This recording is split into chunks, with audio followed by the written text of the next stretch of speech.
Malalim ya? Malalim?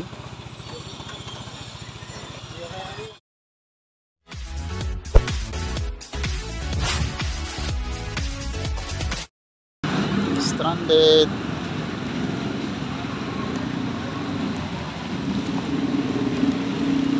Yung motor ko.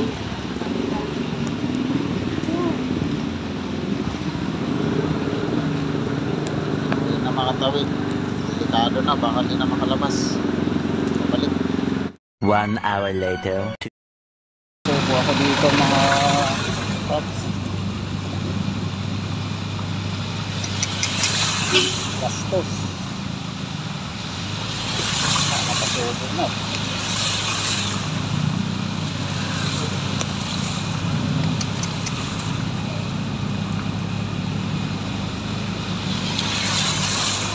Agad pa na customer ko dumating. Pagtawag ko, maliligo pa daw siya.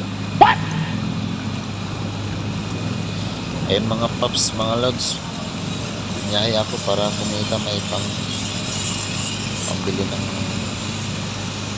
ulam, pagkain. So ayan ang nangyari, ang ending gastos pa lang. So no choice na ako, napasubo na ako eh.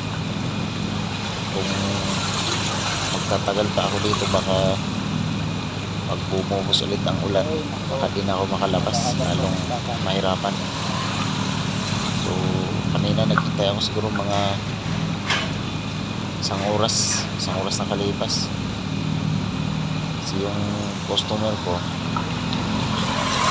tinawagan ko, sabi ko na magpiling salubungin niya lang ako. Salubungin niya ako, sabi niya. Pero maliligo pa daw siya. Naloko na. Yung mukha na. Pero nalala ko pag biglang bumagsak ulit. Siguradong haba-haba ng lalakbay ko na matubig. Ang ending talaga nito, gastos.